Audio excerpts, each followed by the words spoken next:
Months and Months in Music, and welcome to kind of a really quick crash course on strum guitar, actually, for kind of absolute beginners. And we're gonna kind of go through a couple things that you would want to practice if you were just starting out, and go over some things that you should know, like parts of the guitar. You got the big body of the guitar, the neck, the head. You've got the tuners, the little white piece near the head is called the nut. The silver lines are called the frets, and each one's got a number, kind of first fret, second fret, third fret. And you've got fret dots to help you find your way around. So on the side of your guitar, you may have 3, 5, 7, 9 as far as fret dots go. And then the double dot is always kind of the 12th fret up at the on a guitar. And a lot of other instruments too. Then this piece at the bottom is called the bridge. The little white piece that goes on, it's called the saddle. The little pins that go in on the bridge are called the end pins. Some guitars have a pick guard, actually a piece of plastic right here that kind of guards against the wood. I do not. Instead, I have this thing that goes around the sound hole called a rosetta. And then you have the hole where the sound comes out, which is called the sound hole. You've got the things on the sides, which are called the sides. Thing on the back, called the back. This thing right here is called the heel, and the little piece that goes on it for the strap is called the button. You may not have one. If you're playing a classical guitar, or if you just got a guitar offline, then sometimes you have to have somebody install that. And then the piece at the very end where the strap goes on is called the peg. So those are kind of the main deal. And the open strings of the guitar, I have a little memory device to help you remember that. It's kind of every beginning guitarist desires another encore to kind of remember that first string to the sixth string, kind of the skinny one to the thick one. So you got an E string and a B string and a G string and a D string, and then an A string, and then an E string.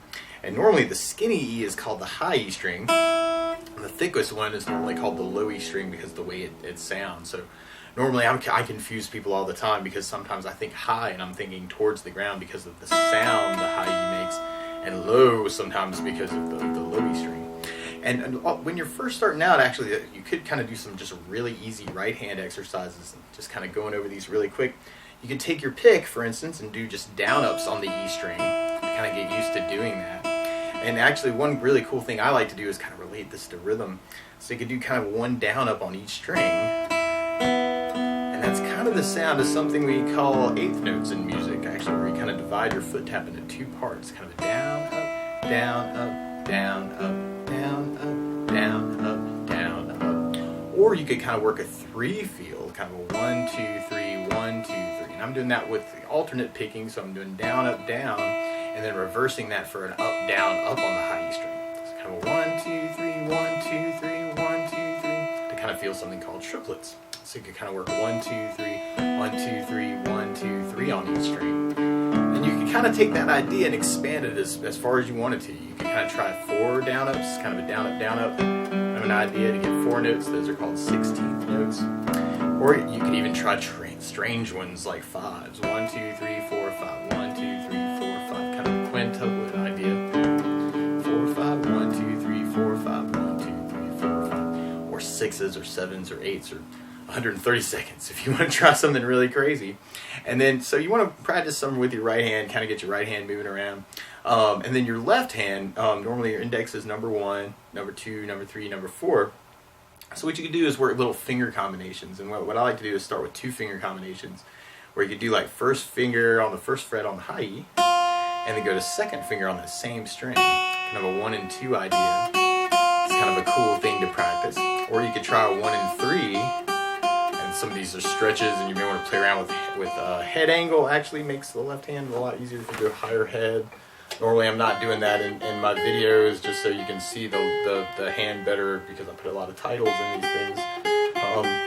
But you can kind of work different combinations of fingers, so you may want to experiment with head angle and where your thumb is. Actually is kind of the main 2 things. If you get your thumb closer to your 3rd and 4th finger, a lot of times it'll make it a little bit easier to work bigger stretches.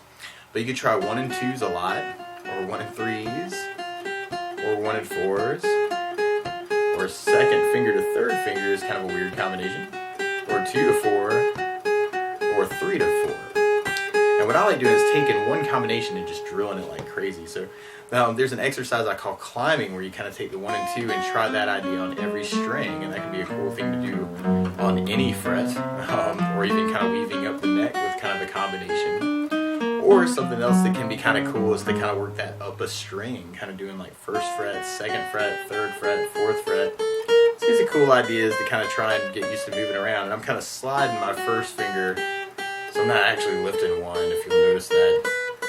So it's kind of a slide, two, slide, two, slide, one, two, slide, one, two, kind of an idea. Or you can come up with all kinds of other ways to kind of work around the neck. Diagonal shifting can be cool. So now I'm going up a fret and up a string, kind of an idea. But you could design all kinds of things. And some technical things that normally you'll see in guitar stuff in general would be doing like first finger, for instance, and kind of putting down your second finger to kind of get a hammer-on sound, or what we call a hammer-on sound, where it's an ascending slur kind of deal. So I'm playing the first finger with the pick, and then just putting down two to kind of get the sound to carry. It's almost like a magic trick. Or you could play the second finger, for instance, and reverse that combination and let your finger fall off the string. And sometimes if you think straight towards the ground, that'll help you get more articulation or attack on that note. And that's called a descending slur or a pull-off, because you're kind of pulling off the strings. And those ideas work to the open string too, kind of working just a one-finger idea. So you might want to kind of experiment with that. Or taking those climbing ideas, doing hammer-ons, doing pull-offs. Main idea is to find some ways to kind of move around the guitar where you don't have to worry about what note you're playing necessarily. You're just kind of working just dexterity with the left hand. You know, what is it? How far are the strings apart with the right hand? And then from there, a lot of times, especially in a first lesson, I'll jump into chords so you can go ahead and be playing some songs. So some really cool chords on the guitar. One of my favorite chords is G major. And you put your first finger on the A second finger on the low E third finger on the high E third. And if you strum all those together, that sounds a G major chord that sounds really happy. There's lots of other ways to play G major. You can even put your third finger on the B string third, pinky on the high E third. That might feel a little bit better for you. And then from the G, we'd be going to an E minor chord is another good one to know. If you know G, E minor, C, and D, you can play a million songs. But if you do first finger on the A second finger on the D second, that sounds an E minor chord, and it sounds really sad. You may also want to think about adding in the third on the B string third, pinky on the high E third, kind of working that for your E minor. And then from the E minor, you could work it to a C major chord. And the way you play C major, first finger goes to the B on the first fret, second finger on the D second fret, and third finger on the A string third fret. And if you strum the A string to the high E string, that sounds a C major chord, and it sounds really, really happy. Now, while you're on C's in general, it can be kind of cool to lift off the first finger, make that a C major 7. Or you could add in the pinky on the B string third, make it a C major 9, and kind of say some things around C's, which can be cool. Or another way to play C major 9, you do first finger on the D second fret, second finger on the A third finger on the B third, pinky on the high E third. And if you strum the A string to the high E string, that sounds a C major 9, and it sounds really, really groovy happy. And then from the C, a good chord to know is D major. And then when you play D major, first finger goes to the G string on the second fret, second finger on the high E second fret, and third finger on the B string third fret. And if you strum the D string to the high E string, that sounds D major, and it sounds really, really happy. Now, while you're on D's in general, it can also be cool to lift off the second finger, make that a D suspended second. Or you could add in the pinky on the high E for a D sus and kind of say some things around D chords in general. And it can be kind of cool just to work just that one chord progression, actually, especially if you're just starting out, kind of that G, E minor, C, D, and I'm kind of doing 8 downs on each chord, kind of get some rhythm going on. And I'm adding a little bit of right hand beat, so I'm taking the flat of my right hand and actually kind of laying it down almost on top of the saddle to give that almost kind of like a really cool, sneaky kind of quality. So you may want to kind of play around with that. Or another strum pattern that you'll hear all the time actually in guitar stuff, and one of my favorite ones is down, down, up, up, down, up. So you took the G and just tried that a lot. You'd have down, down, up, down, down, down, up, down, down, down, up, down. Now randomly that chord progression is very, very close to a song called Stand By Me by Benny King. And so if we were going to kind of try that through the chord progression, you'd almost have that G, and then you have another G, you have the 2 G idea, and then we have E minor, and another E minor, and then a C, and then a D, and then we go back to G twice, at the very, very end, and then we kind of start that over again. So this might be kind of a cool song to work, just to kind of get used to doing some rhythm, especially if you're just starting out. Got a couple chords tricky part would be kind of seeing the D chord through that progression. So maybe kind of a cool tune to kind of work on.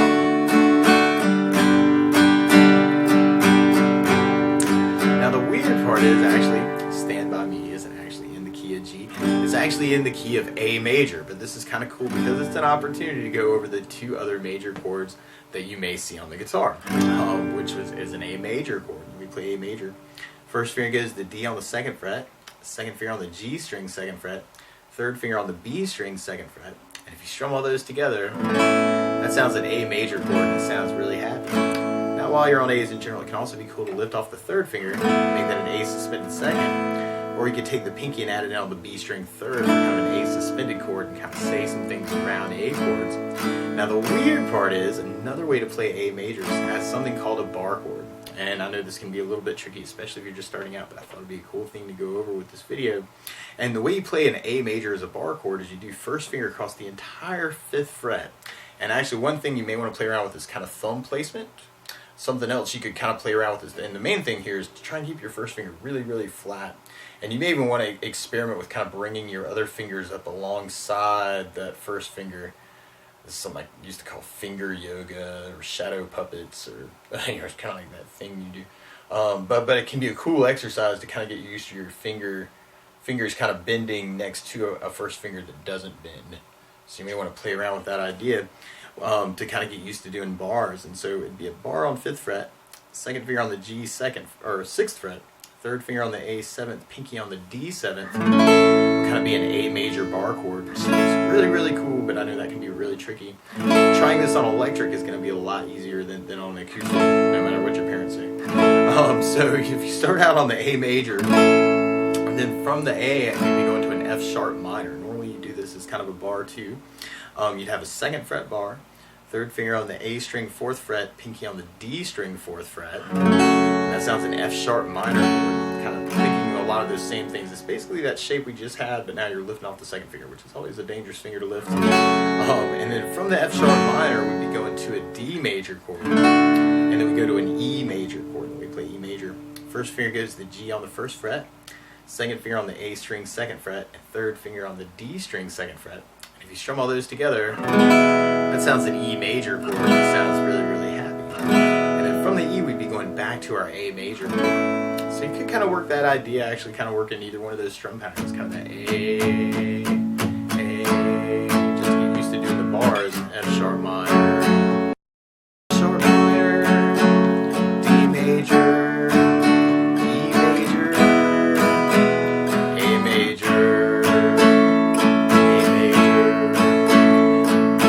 Now there's a very famous bass line that kind of happens around that, where you could play open E, 4th on the low E, and then 5th on the low E, and then we do that again, kind of 0, 4, 5, 5, and then we kind of work it on the E string, 5, 4 to 2, and then open E, and then back to the 2 on the low E, and then we do 2 to open on the E, and then open D twice, and then we go 0, 4, 2 on the D string, and then you go back to the beginning, kind of 0, 4, 5, 5 on the low E string.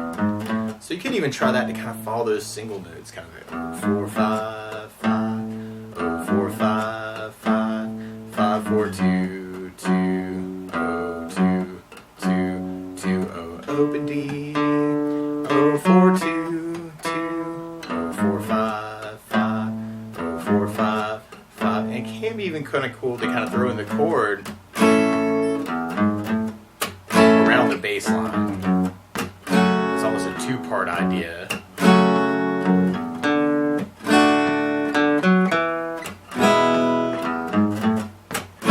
now it sounds a little bit more pro. So you can kind of play around with that too.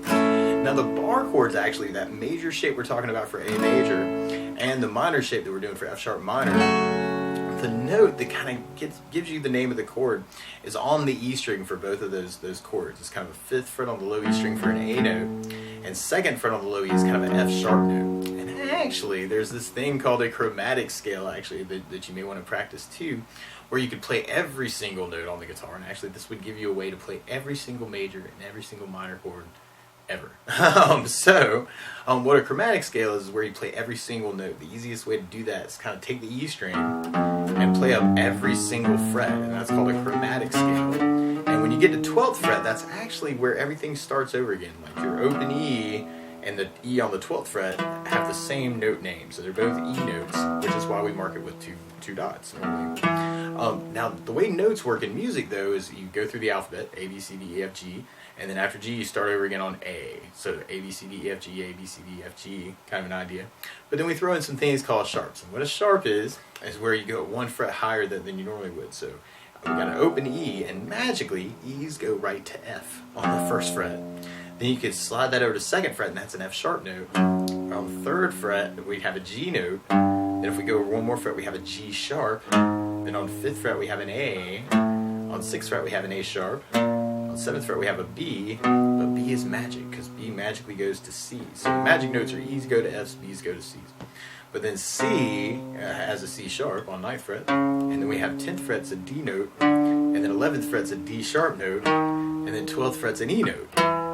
So you could kind of work it up that string and just call it those notes. E, F, F sharp, G, G sharp, A sharp, B, C, C sharp, D, D sharp, E. They kind of go over all those note names. Or sometimes in music we use some things called flats, which is where you go in the other way. So E is on 12th fret on the E. But if you went down to 11, another name for D sharp is E flat.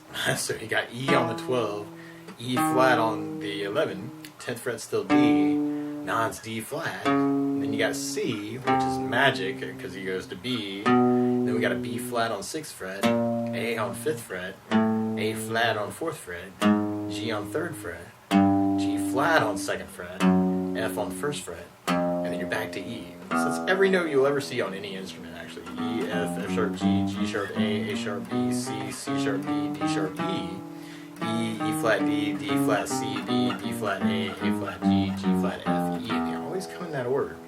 Now the cool thing about that A major shape is we're doing as a bar on 5th fret is you've got an A note on the low E string. Well, whatever note you're playing on the E string with that shape, that's what chord it is.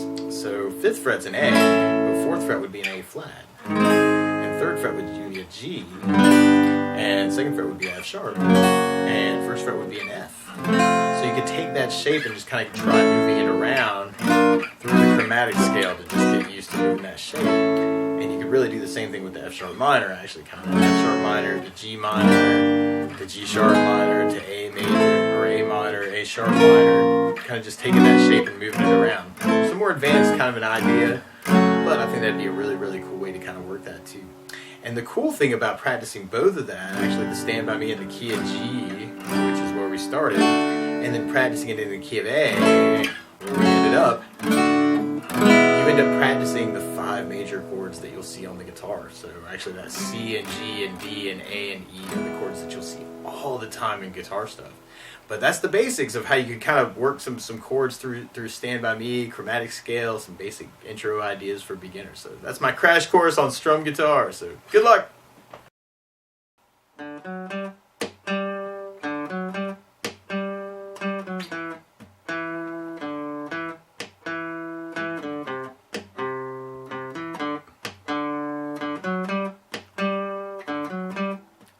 When the night has come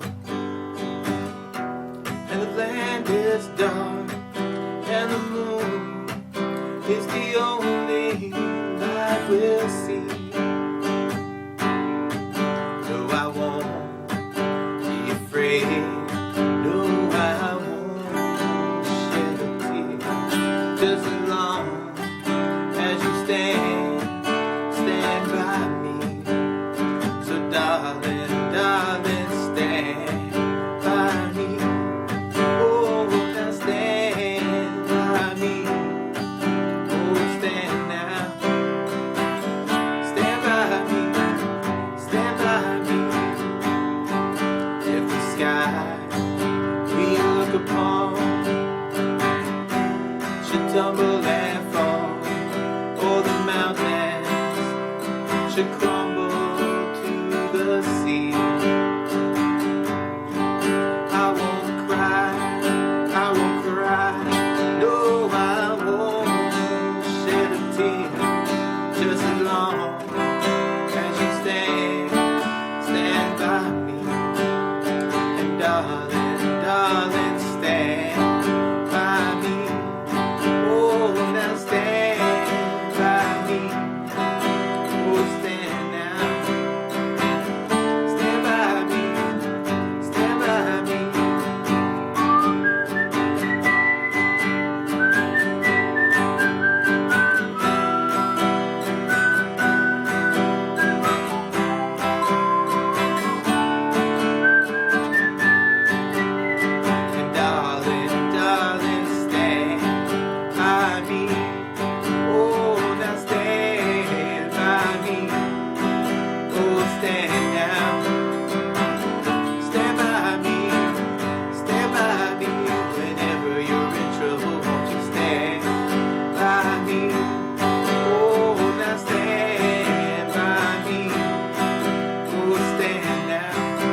moonlight will see.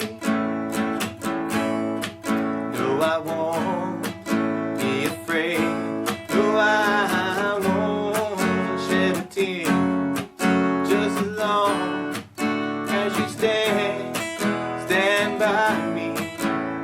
So darling, darling, stand by me.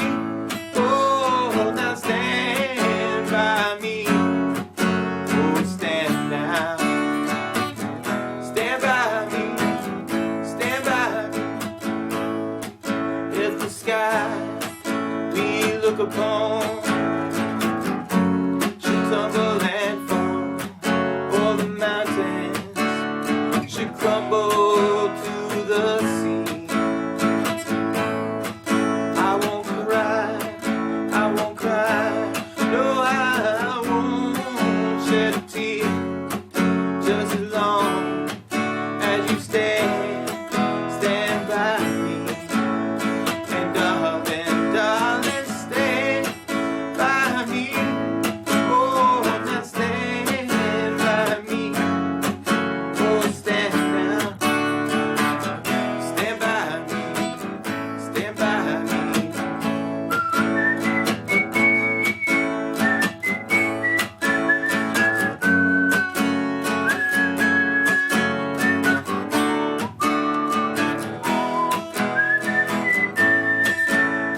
And darling, darling, stand by me. Oh, now stand by me. Oh, stand now. Stand by me. Stand by me. Whenever you're in trouble, won't you stand by me? Oh, now stand by me. Oh, stand now. Stand by me. Stand by me. Don't forget to subscribe.